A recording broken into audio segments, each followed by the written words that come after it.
d'autres qui sont partis avec. Ah oui, donc il y avait...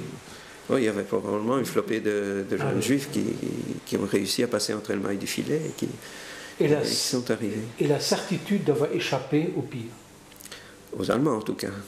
Mais comment, en 40, votre père, dit-il, parce qu'en 40, l'extermination ne commence pas encore. Non. Disons pas en camp de concentration. Il avait probablement commencé les abattages au fusil. Et donc il ne s'est pas dit c'est des cas isolés, c'est le début de la... Mais mon père était passé au camp dans le cadre de l'armée. Donc il voyait très bien quel traitement allaient subir les Juifs. Et il s'est dit que bon, ça va se développer. Et s'ils se comportent comme ça avec des soldats, ce sera pire avec les civils. Oui, et puis il dit, comme beaucoup d'autres, mais je ne vais pas les accuser de quoi que ce soit, au lieu de dire, bon, c'est une brutalité qu'on rencontre à chaque guerre, il dit, c'est au fond le début de quelque chose qui peut empirer de plus en plus. Oui. Donc il ne s'est pas dit, ils ne savent pas aller plus loin, il s'est dit l'inverse, ils commencent comme ça, mais où est-ce qu'ils vont terminer? Oui. Bon, d'un autre côté, il avait probablement appris à l'école ou lu quelque part que Napoléon avait été arrêté à Moscou et qu'il s'est dit il faut aller le plus loin possible parce que si les Russes arrêtent les Allemands, ils vont les arrêter quelque part à ce moment-là. Donc il faut aller plus loin. Et comment est-ce qu'ils habitent? Dans des baraques ou quoi là-bas? Ah oui, dans des baraques, oui. Mais ils peuvent vivre ensemble, les hommes et les femmes sont séparés? Je n'en sais, ça je n'ai pas les détails, mais je crois qu'ils vivaient ensemble. Bon, ben après, je ne sais pas exactement quand, mais en tout cas, un peu avant ma naissance,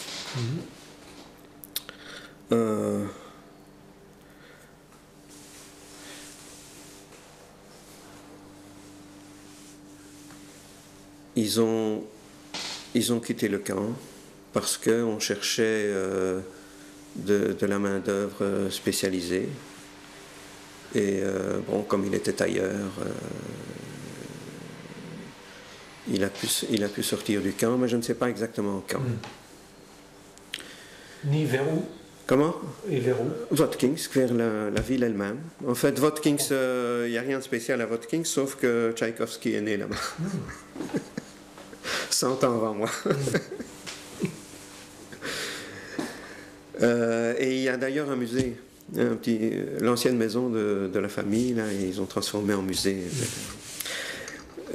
Et ce musée existe toujours. Donc, voilà. Mais donc maintenant, ils habitaient dans une petite pièce à Votkinsk qui était attenante à une boulangerie. Donc le mur arrière du four chauffait ce mur-là. Ben, heureusement parce que, enfin, comme ma mère me disait, quand je suis né en 1942, donc c'était un hiver effroyable et je crois que la nuit où je suis né, il faisait moins 50, comme ça. Et bon, on ne faisait pas d'histoire, hein, on accouchait et puis on renvoyait à la maison, quoi. Donc elle était dans cette pièce et contre le mur de la boulangerie qui était chaud parce que tous les autres murs étaient couverts de glace.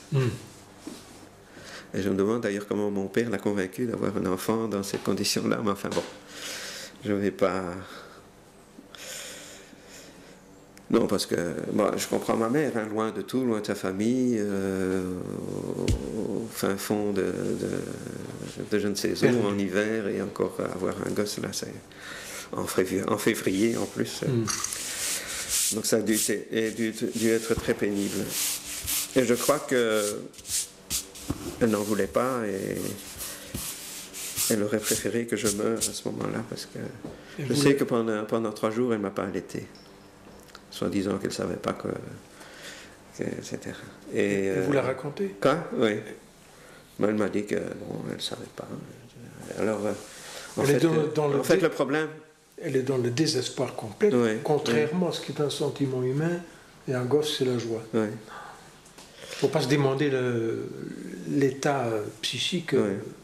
Mais bon, ils avaient été adoptés par une femme de l'endroit qui était pharmacienne. Et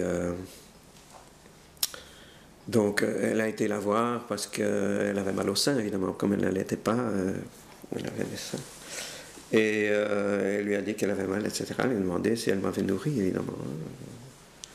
Et donc, elle a obligé à me nourrir à ce moment-là. Troisième. Ouais. C'est extraordinaire, une personne Ouais. qui intervient au bon moment. Ouais.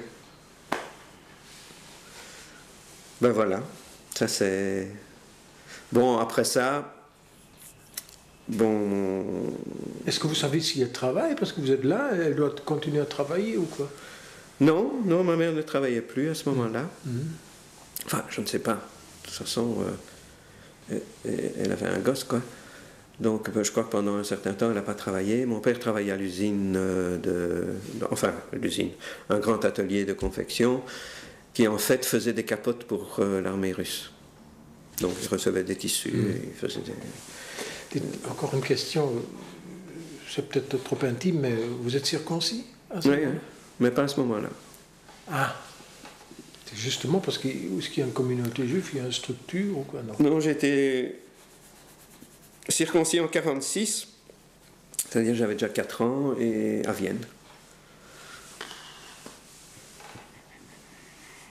Bon, d'accord. Donc vous êtes là, dans le fin fond de la Russie, Oui, au moins en sécurité, oui, devant les Allemands. oui, Votre père travaille, votre mère reste à la maison, oui. dans une pièce, je suppose, comme Oui.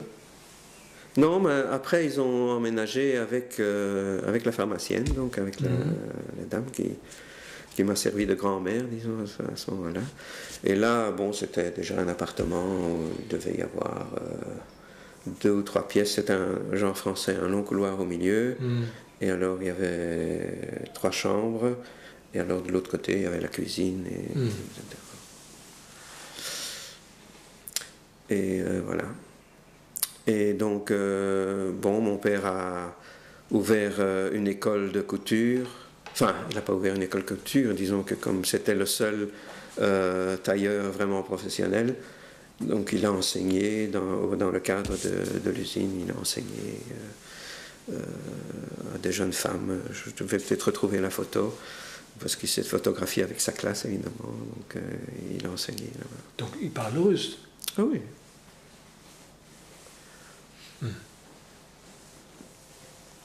Faut dire, c'est quand même extraordinaire comme destin qui a évité la catastrophe. Oui, oui, bon, il a failli tomber. Il a failli être descendu par le Parti communiste, d'une certaine manière. Non, parce qu'il fréquentait le centre du Parti communiste, comme il jouait aux échecs, etc. Alors, il jouait aux échecs avec les gens des partis communistes. Oui. Donc, il me raconte que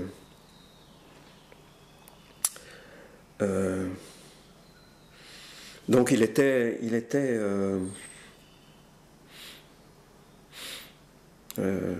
superviseur, quoi, d'une équipe. Et bon, il a appris très vite comment fonctionnait le système soviétique. Enfin, pas très vite, il a eu quelques expériences. Donc, une de ces expériences, disons qu'ils avaient fait le groupe de travail avait reçu un morceau de champ où ils pouvaient semer des pommes de terre, etc. Et ils avaient une collecte de pommes de terre qu'ils avaient mis dans la cave et qu'on était distribué ça pour Noël aux ouvriers. Mais un peu avant Noël, mon père était allé voir dans la cave et il n'y avait plus de pommes de terre. Enfin, il n'y en avait plus grand-chose. Donc il s'est demandé qu'est-ce qui s'est passé avec les pommes de terre. Donc quand l'usine était fermée le dimanche, il a été se poster là aux environs. Et le directeur de l'usine, enfin de l'atelier, qui était qui était juif aussi par hasard. Bon, il venait avec sa carriole et son cheval, il ouvrait la porte, il chargeait des pommes de terre, il partait. Donc, à ce moment-là, il lui a demandé, bon, comment est-ce que... c'est moi le responsable, donc comment est-ce que je vais justifier qu'il n'y a plus de pommes de terre? On a dit, oh, il n'y a pas de problème, tu dis que, bon, il fallait nourrir le cheval autant sont pourris et les rats ont mangé le reste, quoi.